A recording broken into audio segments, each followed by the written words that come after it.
Hola, bueno, bienvenidos a otra clase de microbiología. En esta clase vamos a hablar de los virus. Vamos a ver un poquito de sus generalidades y también de las patologías que producen a nivel ocular. Los virus, existen una gran variedad. A veces uno piensa que conoce uno o dos, pero en realidad si los empezamos a nombrar, vemos que conocemos muchos. Tenemos el HIV, el virus de la gripe, ahora el coronavirus, etc. Pueden infectar tanto al hombre, las plantas, los animales, y recordemos que también había virus que infectaban a las bacterias, los famosos bacteriófagos que vimos en otras clases. Como vimos también anteriormente, una gran característica de los virus es su muy pequeño tamaño. Van de 20 a 250 nanómetros, por lo cual no los podemos observar en un microscopio óptico, que es el más común, mediante una coloración, como por ejemplo la coloración de Gram, sino que requerimos ya de microscopios con mayor resolución, como son los microscopios electrónicos, ya sea de barrido o de transmisión. Otra característica de los virus es que no se pueden reproducir por sí mismos, sino que requieren de la célula a la que infectan para poderse reproducir. Es decir, que se los considera parásitos intracelulares obligados. Y acá viene una gran pregunta. ¿Están vivos los virus? Hay algunos que dicen que sí. ¿Por qué? Porque, aunque sea dentro de la célula, los virus se reproducen. Por otro lado, tienen material genético, como el resto de nosotros, de las bacterias, eucariotas, etc. Y se pueden adaptar al medio ambiente. Sin embargo, no están vivos. ¿Por qué? Porque no son células, como pasa con las bacterias o como pasa con nosotros, ¿no? Que tenemos células, digamos. Somos organismos pluricelulares y las bacterias unicelulares. A su vez, no se pueden reproducir por sí mismos, no tienen autonomía. Requieren de infectar una célula susceptible y utilizar su maquinaria para reproducirse. También, recordemos ¿viste? Que yo siempre les digo que las bacterias y nosotros nos parecemos. Comían, se reproducían, hablaban, etc. Bueno, los virus no pueden hacer esas funciones. Por ejemplo, no tienen una membrana plasmática, entonces, por ejemplo, no pueden controlar qué ingresa y qué no pueden incorporar nutrientes, producir energía, o sea, no comen. No pueden tampoco hablar entre ellos, o sea, como hacían las bacterias que tenían el quorum sensing. Por todas esas características, podemos decir que no están vivos, no son seres vivos, sino partículas. Esas partículas virales que están completas y que son capaces de infectar a una célula se llaman viriones. Pero mientras están fuera de esa célula, son metabólicamente inertes. Los virus tienen una estructura bastante básica. Van a tener un genoma vírico que tiene acá una característica particular a diferencia de otros microorganismos. Puede ser de DNA o RNA. Recordemos que en líneas generales, el dogma de la biología es que la información genética se encuentra codificada en el ácido desoxirribonucleico, el famoso DNA. Y de allí, ¿qué pasaba? Utilizaba el RNA como intermediario para cumplir funciones como, por ejemplo, pasar esa información a una función definida como es la síntesis de proteínas. En este caso, tenemos virus a RNA. ¿Qué es lo que pasa? Que mediante una enzima se puede pasar de RNA a DNA. Otra característica, como vimos, es que los virus son muy pequeñitos. Entonces, ¿qué quiere decir? Recordemos que ya a las bacterias se les complicaba meter todo ese material genético dentro de ellas. Ahora es mucho más difícil. Por lo cual va a ser más chiquito y a su vez recordemos que las bacterias que hacían, lo tenían súper enrollado, era todo codificante. Bueno, en este caso también, ¿qué hacen los virus? Van a tener en ese material genético solamente aquellas funciones que no puedan ser realizadas a través de la célula a la que infectan. Entonces, esas funciones que sí o sí las tienen que resolver ellos, las van a tener en su material genético. Los virus RNA tienen una característica particular. ¿Qué pasa? Justamente como tenemos que pasar de RNA a DNA, ese pasaje de información, en ese pasaje hay mayor cantidad de errores. O sea que hay mayor cantidad de mutaciones. Esto es un claro ejemplo de esto es, por ejemplo, el virus del HIV. Seguramente han escuchado, si a veces en las noticias, de que tiene bastantes mutaciones. Bueno, los virus de RNA tienen bastantes mutaciones. Por esto es que se ha complicado tanto, por ejemplo, el tratamiento en los HIV. Y esas mutaciones, al igual que lo que ocurría con las bacterias, pueden ser perjudiciales, o sea, pueden ser letales, o le pueden traer un beneficio al virus. Por ejemplo, pueden hacer que sean resistentes a algún antiviral. También le pueden hacer alguna modificación que permita que puedan evadir el sistema inmune. Al igual que lo que ocurría con las bacterias, ellos también se pueden medio como interaccionar con otros virus y que haya un cambio en su material genético. Por ejemplo, esto ha pasado por ejemplo, en algunos virus de las gripes, cuando justamente dos virus coinfectan una misma célula, han podido así adquirir la capacidad de infectar al hombre que antes no la tenían. O sea, virus que solamente infectaban a los animales, gracias a este intercambio, pueden también infectar al hombre. Ese material genético va a estar dentro de una estructura proteica llamada cápside, que va a cumplir tres funciones importantes. Por un lado, va a proteger el material genético. Por otro lado, va a tener justamente en esa superficie aquellas estructuras que le permitan unirse a los receptores que están en la membrana de la célula que van a infectar, o sea que va a permitir eso, unión y infección, que ahora más adelante lo vamos a ver, y también algunas de esas estructuras pueden actuar como antígenos, es decir, que van a estimular la respuesta inmune del huésped. Aquellos virus que se quedan ahí, nada más, material genético y cápside, se les llama virus desnudo. Hay otros virus que esa cápside va a estar recubierta a su vez por una envoltura lipoproteica, y entonces ya se le llama virus envuelto, justamente de envoltura. Y esa envoltura va a cumplir las mismas funciones que cumple la cápside. Pero bueno, hay una par de diferencias entre lo que es virus envuelto y virus desnudo. Los virus envueltos, esa envoltura, es bastante similar a los que son las membranas celulares y eso complica un poco lo que es la terapia viral, porque justamente ahora tenemos que ser más específicos, ya que el blanco que vamos a elegir para donde actúan los antivirales tiene que no afectar, digamos, tiene que afectar al virus, pero no a las células, por eso es que es mucho más complicado. Pero eso es ventaja para el virus.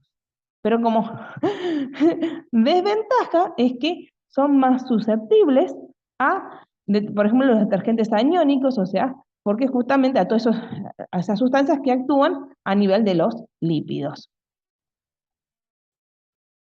¿Cómo ocurre entonces el tema de la replicación viral? Recordemos entonces que tiene que ingresar a la célula. Para poder ingresar a la célula, se tiene que unir primero a su superficie.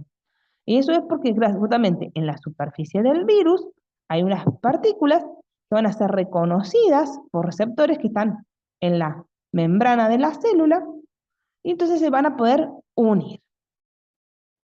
Una vez que están unidos así pegoteados, pueden ingresar de distintas maneras. Una de ellas es que esas dos membranas empiecen a fusionar, se hacen más finitas y permite directamente el pasaje del material genético desde la partícula vírica hacia el interior de la célula. La otra, que es la más frecuente, es la endocitosis. ¿Cómo ocurre esto? Está pegada la partícula vírica a la superficie de la célula, se empieza a formar como una invaginación, o sea, como una gota hacia adentro, cada vez más grande, y en la parte de arriba se empieza a cerrar. Y finalmente queda como una vacuolita en el interior de la célula, donde está la partícula vírica. Una vez adentro de la célula se va a liberar de esa vacuola y va a ocurrir el segundo paso, que es la descapsidación. ¿Qué quiere decir esto? Se va a romper esa cápside que contiene el material genético y va a permitir liberar el material genético del virus en el interior de la célula. Y allí el virus va a esclavizar a la pobre célula que infecta para que empiece a dejar de hacer lo que venía haciendo y empiece a producir sus proteínas, sus ácidos nucleicos, o sea, las distintas partes de la partícula viral. Una vez que todas las partes ya están sintetizadas, se va a empezar a armar, o sea, se va a empezar a ensamblar esa partícula vírica, y una vez que esté lista, va a salir de la célula. Y acá puede ocurrir algo parecido que es lo que vimos en los bacteriófagos. O sea, pueden salir mediante la ruptura de la célula infectada, o sea, mediante la lisis, o ¿qué puede hacer?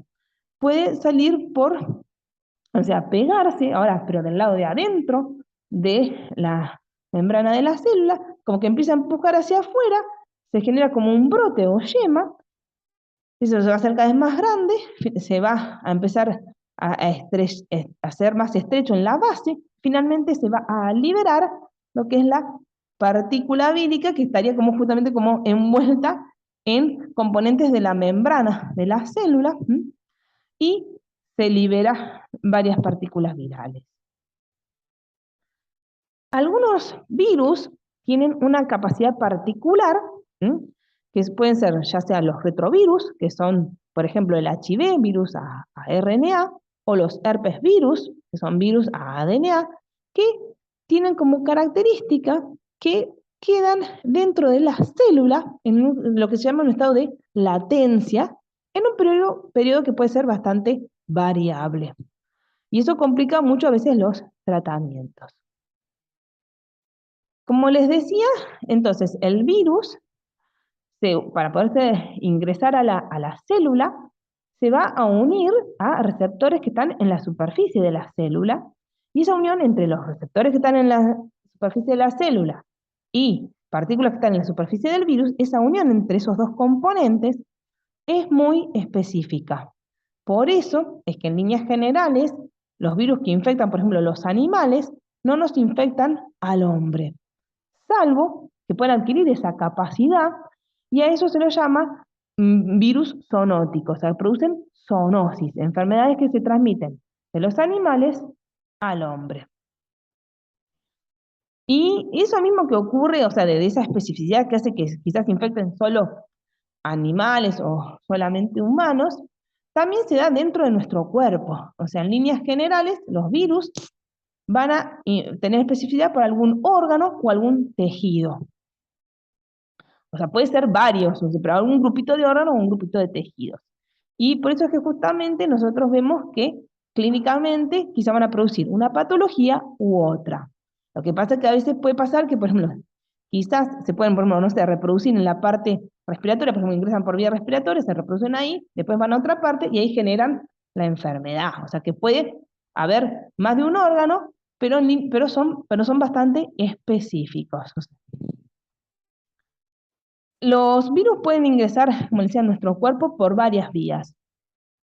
Pueden ingresar por vía respiratoria, por vía digestiva, por inoculación, o sea, por ejemplo, así ocurre en los accidentes laborales, por ejemplo, por un pinchazo, en donde ingresa sangre contaminada a nuestra sangre, por contaminación con flujos, semen, flujo vaginal,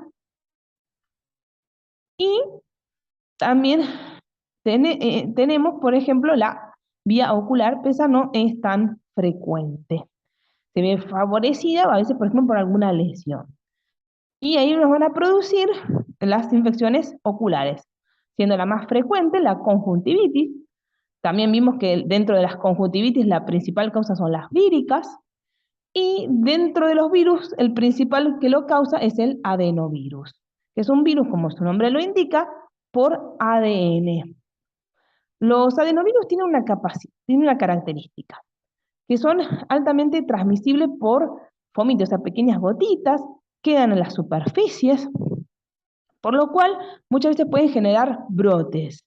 Por eso es sumamente importante, nosotros como personal de salud, que lo tengamos esto presente y que hagamos una correcta desinfección. Por ejemplo, usted que trabaja quizá con lámparas de hendidura u otros materiales que van así en contacto con cerca del ojo, o también, ojo, de los que es picaporte y otras partes del consultorio, porque uno se toca el ojo, después va, queda en la mano y agarra el picaporte. O sea, de todo nuestro ambiente laboral. En el caso de los niños, estos virus producen un síndrome llamado fiebre faringoconjuntival. Esto es parecido a lo que pasaba también con las bacterias. ¿Se acuerdan que decíamos que producían, por ejemplo, conjuntivitis, pero también muchas veces pueden producir otitis, que, y generalmente en las bacterias que producían la conjuntivitis eran las que producían también infecciones respiratorias altas? Bueno, esto es parecido. Acá también el adenovirus puede afectar el ojo y también como producir ese síndrome de faringoconjuntival, por lo cual vamos a tener los síntomas típicos de la conjuntivitis, lo que sería el enrojecimiento del ojo, esa sensación de fotofobia, sumado ¿a qué? A fiebre, malestar, decaimiento, inflamación de los ganglios cervicales. En general, no hay compromiso de la córnea, solo en muy poquitos pacientes, y el cuadro se da entre unos 7 y 10 días. Pero como les decía, al ser altamente contagioso, también puede producir lo que es una complicación, que es la queratoconjuntivitis epidémica, la cual ya es altamente contagiosa. Puede haber también afección corneal, pero en general no deja secuelas. Lo que sí, el cuadro clínico se puede extender un poco más de tiempo. Otras causas de conjuntivitis virales es por los herpes simplex. Esto recordemos entonces, ¿cuál es la complicación de estos virus? Que, como les decía, tienen como un ciclo de primera infección, o sea, la primera infección cuando ingresan al cuerpo, que pueden quedar, justamente en este caso, en el caso del herpes, la latencia la hacen en las neuronas, quedan ahí latentes, y se reactivan por varias causas: estrés, inmunosupresión, tratamiento con corticoides, etc. Y eso complica un poco lo que es el tratamiento. Y en estos casos, la conjuntivitis suele ser unilateral, con eritema, lagrimeo, una secreción serosa, y como son justamente son virus que son de transmisión sexual, al igual que lo que ocurría con Clamidia trachomatis y Neisseria gonorrhoeae, pueden producir lo que es la conjuntivitis del recién nacido. En general, no se realiza el diagnóstico de estas conjuntivitis virales, pero bueno, si se requiere se puede hacer por PCR. Otras patologías que producen los virus a nivel ocular es la queratitis vírica, retinitis y uveitis. La queratitis vírica es principalmente causada por el herpes simple, porque justamente tiene eso, que es ese ciclo, digamos, de primera infección, latencia y reactivación. Es decir, va a quedar a nivel de los ganglios trigeminales y por algún motivo se reactiva. Y eso complica mucho porque tenemos varias recidivas, por lo cual es importante en estos casos hacer un tratamiento antiviral, como por ejemplo con aciclovir. Y si se requiere diagnóstico, hacer una PCR. Después tenemos la retinitis por citomegalovirus, que se suele dar en pacientes inmunocomprometidos, por ejemplo, pacientes con HIV positivos. Y acá las características que vamos a tener a nivel de la retina, zonas de hemorragias y zonas de necrosis. Por eso en general el diagnóstico es más bien clínico, pero también si se requiere se puede hacer PCR. Y el tratamiento también va a ser con antivirales. Y después tenemos la uveitis, donde acá principalmente la produce el virus herpes, y también se caracteriza por tener dolor, fotofobia, visión borrosa, pero acá hay una característica que puede ayudar también al diagnóstico, que se suele presentar con hipertensión ocular. Es como que nos hace sospechar, aparte del cuadro inflamatorio, la hipertensión. Y también, por lo cual el diagnóstico sigue siendo clínico, aunque se puede confirmar con PCR en el humor acuoso, y en este caso ya el tratamiento va a ser un combo. Por un lado, vamos a usar corticoides para la inflamación y antivirales. Bueno, eso ha sido todo por hoy, más cortita la clase. Espero que se haya entendido, pero bueno, como siempre les digo, quedamos a disposición para todas las consultas a través, bueno, de los medios que saben: mensaje, foro, etcétera, y después también va a estar la clase de consulta.